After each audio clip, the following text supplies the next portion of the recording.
রাস্তা অবরোধ তো ধরুন আইনজীবী হিসেবে এটা একটা এক্সট্রিম সিদ্ধান্ত, এবং আমাদের তরফ থেকে আমরা দাঁড়াইছি ঠিকই, কিন্তু আমাদের তরফ থেকেও আমরা জন্য এটা দুঃখজনক। কারণ বিগত 3 দিন সমানে আদালতের ন্যূনতম পরিষেবা টোটাল বন্ধ। জল নাই, ইলেকট্রিসিটি নাই। ইলেকট্রিসিটি না থাকার কারণে কোর্টে যে আপনি একটা পিটিশন দেবেন, একটা পিটিশন দিতে গেলেও তো কম্পিউটারে টাইপ করে দিতে হইব, কিছু নাই, নাথিং। তো এই পরিস্থিতিতে আমাদের মাননীয় সভাপতি, অ্যাসোসিয়েশনের সেক্রেটারি টাইম এন্ড এগেইন অথরিটিরে ফোন করছে, ফোন ধরে না। পার্সোনালি ভিজিট করছে, কোনো সদুত্তর নেই। আজকে 3rd ডে। এমনি তো প্রাকৃতিক বিপর্যয়, এটা আমরাও উপলব্ধি করি। কারণ প্রথম পরশুদিন থেকে যখন শুরু হয়েছে, আমরা কেউ আন্দোলনের লেগে রাস্তায় নেমে দাঁড়াই নাই, কেউ দাঁড়াই নাই। কারণ এটা একটা natural calamities. We are also member of the public. আমরা বুঝি যে এটা হইতেই পারে, এটা কারোর কন্ট্রোলে নাই। কিন্তু বলার পরও বিগত 3 দিনে কোনো ধরনের কোনো ব্যবস্থাই নাই।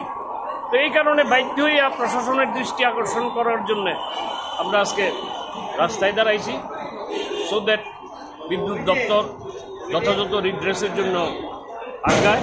কিন্তু এখন পর্যন্ত বিদ্যুৎ দপ্তরের কোনো আধিকারিক আইএসেরা এই সমস্যাটার ক্ষেত্রে সদার্থক কোনো বক্তব্য এখন পর্যন্ত তাদের রাখেন নাই। এটাও দুঃখজনক। আবার আমাদের এটা চলবো। আজকে তো কোর্ট টোটালি বন্ধ হয়ে যাওয়ার মতো। কোর্ট একা উঠে বইয়ে রয়েছেন, কোর্টের ভেতরেও কারেন্ট নাই। কারেন্ট না থাকার কারণে জল নাই। এগুলি তো ন্যূনতম পরিষেবা না। বিদ্যুৎ দুর্ভাগ্যবশত 3 দিন ধরে আগরতলা আদালত চত্বরে বিদ্যুৎ সংযোগ নাই, জলের ব্যবস্থা নাই, অল্টারনেটিভ কোনো অ্যারেঞ্জমেন্ট নাই। 3 দিন ধরে আমরা না হলো 100 বার টেলিফোন করেছি, কোনো রেসপন্স নাই। আমরা পার্সোনালি এপিআর করছি, তাতেও কোনো রেসপন্স নাই। এখন আমাদের বিকল্প ব্যবস্থা হচ্ছে রাস্তা রোকো। আর এই রাস্তা রোকে ত্রিপুরা পুলিশও আমাদের সঙ্গে একজোট হয়ে আমাদের সঙ্গে সাপোর্ট করছে, তারাও রাস্তা রোকো সমর্থন করছে। কতক্ষণ থাকবে এই অবরোধ? যতক্ষণ না বিদ্যুৎ না আসে ততক্ষণ। দপ্তরে জানিয়েছেন বিষয়টা? হ্যাঁ, 10:30 থেকে। কি বললো দপ্তর? এখন গভর্নমেন্ট তো কেউ আসেনি, পুলিশ বলছে ঠিক আছে আমরা আপনাদের সঙ্গে আছি। যে কজন পুলিশ অফিসার এসছে ওরা বলছে আমরা দেখছি, আমরা রাস্তা আপনাদের সঙ্গেই আছি।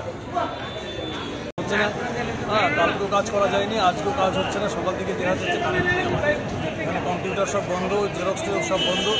আইনজীবীরা কোনো কাজ করতে পারছেন না। কর্তৃপক্ষের সঙ্গে যোগাযোগ করা হয়েছিল, ওনারা কোনো শুনছেন না, ফোন নিচ্ছেন না, ফোন তুলছেন না। আমরা জানিয়েছি সবাইকে, কিন্তু কোনোরকম রিলিফ পাচ্ছি না আমরা। তাই আমরা সব আইনজীবীরা সুস্থভাবে সিদ্ধান্ত নিয়েছি আমরা পথ অবরোধ করবো, যাতে প্রশাসন একটু জেগে ওঠে, দেখে আমাদের কোর্টের অবস্থা।